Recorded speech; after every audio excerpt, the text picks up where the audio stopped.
There he is, Don McLean there, and American Pie. Our little way of paying our respects to Buddy Holly, Richie Valens, and the Big Bopper. The day the music died. It is 11 to 8 here on 2DU. Let's bring it back locally, shall we? Joining us right now is Dubbo Mayor Matthew Dickerson. Mr. Dickerson, good morning to you. Good morning. Yeah, it's a classic old song, American Pie, isn't it? Bopping away there, weren't we? Yeah, I think Don McLean's on his 50th anniversary tour of that song, which is a little bit late because he released that song about 71, so he's been on that world tour for a couple of years now, I think. Still going strong, yeah. And coming to town, he's coming to New South Wales. Coming to New South Wales, going to a few sites around New South Wales and around Australia. I think he spent a fair bit of time at the Gold Coast. You'd have a few fans up there, I would suggest. Some of the retirees up there might be fans. Something tells me you might be going to see him. You do like. Who knows what I might get to, Matt? Who knows? It's networking. It is great to have you on, as it is each and every week. It's always something to talk about. Now, there is a story in the local paper today about the Australia Day Awards.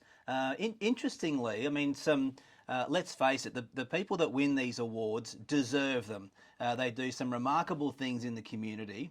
Sometimes, and I'm just reading and I'm looking forward to asking you this, sometimes nominations will come through and you and the other people that make the selections decide for whatever reason they don't quite make the bill. And if there's no other nominations, that just means no one gets that award. And that's what happened this year.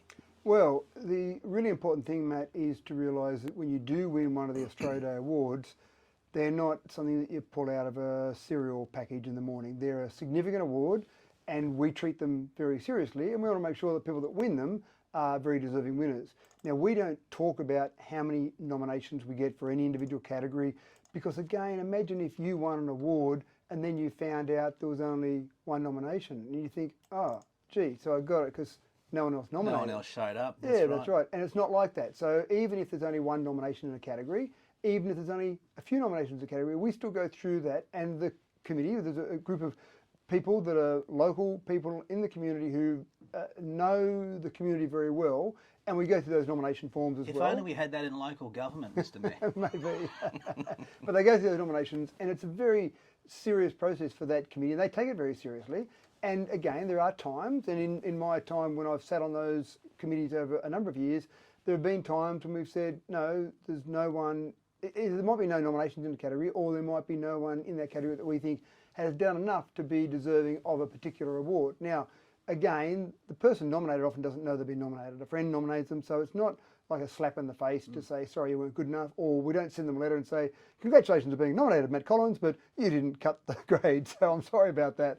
It really is one of those processes that the people that win the awards, they know about it, obviously, because they win the award, and everything else is confidential apart from that. So, but we still, the angle of the paper, when they talk to me for that particular article, the angle seemed to be more about, you didn't hand out one award this year of the different categories you've got. Does that mean Australia Day is waning? Does that mean people aren't interested in Australia Day anymore?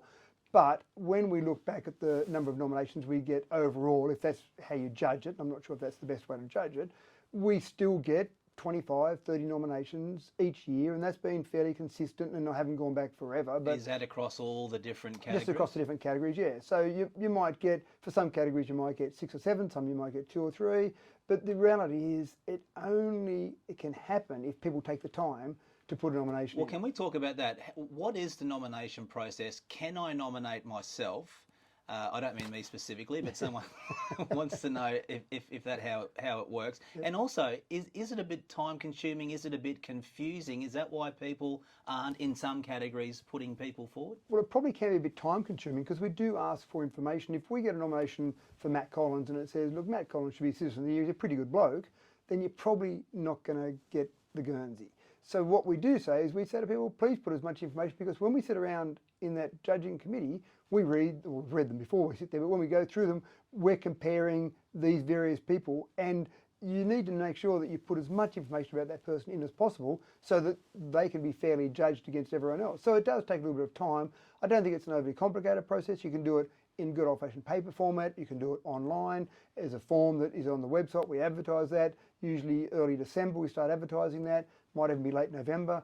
And then it's just a process of someone saying, gee, I know Billy blogs, gee, he's doing some great work, or Mary down the street, gee, she's volunteering a lot. I might just have a look and get some information about them, send it in. Now, when we get the award that we give to someone, we go and research them a little bit more just to make sure everything's the right years that they've been volunteering, all those things, because we do a citation that's framed and handed to them on the day. So we don't want something hanging on their wall in their lounge room that's got incorrect information. But we do base it basically on that information. There's reference checks, that sort of thing, because again, it's a significant award. If you win one of those awards, it's something you should be very proud of. So we want to make sure the process is good.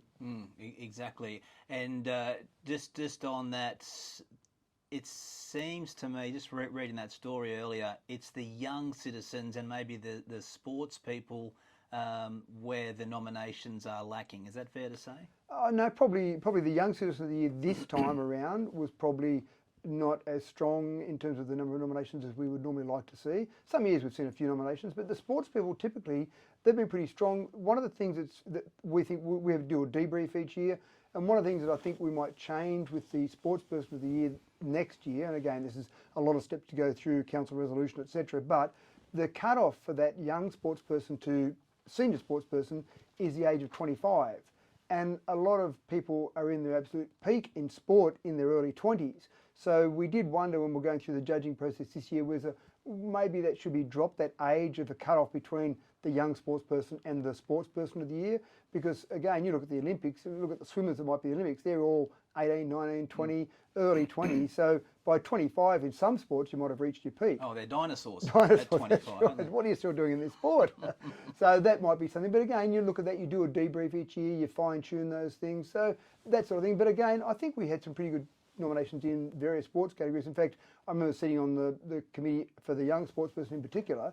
There were a couple of excellent nominations there, and it was a really tough decision. And the committee did say, can we give a joint award to two people because they were both so strong? But the rules say no, we have to give a single person only. If someone's nominated one year, can they then be nominated again the next Absolutely. year? Absolutely. You can only win an award once. So you could win a young sports person and then a few years later win the sports person, but you can't win the same category more than once. Okay. Same with the Dubbo Day Awards. We have Dubbo Day Awards on the 23rd of November each year. You can't win a Dubbo Day Award more than once, even though you might have continued on doing your great work and you might continue on for the next 5 or 10 years. That's right. And let's face it, those people that win those awards, and we saw it with Citizen of the Year, Senior Citizen of the Year, they're not doing what they do because of these awards, but it is great to get that pat on the back. Yeah. Just quickly, Seniors Festival is on currently. And Dubbo Regional Council does have some events. There was a musical morning on the 1st. Do you have any involvement, or does yourself and the councillors have any involvement in these events? It seems to me like there wasn't a whole lot involved for seniors during this Seniors Festival in and around the Dubbo region. So we specifically, normally the councillors don't get involved. Maybe some of them are seniors, so they might go along and be involved with the senior.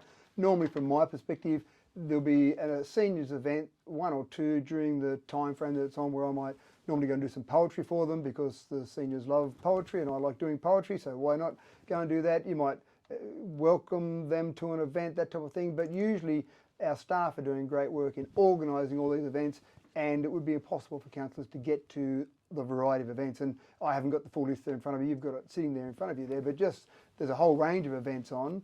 And again, these are the things that council does in the community, just creates different things and caters to our citizens. All right, we have run out of time. We've got news coming, so we better wrap it up. But I do want to chat some more about this at a later date. But for now, Mr. Mayor, as always, we appreciate your time. My pleasure. It is 2 minutes to 8 here on 2 to You.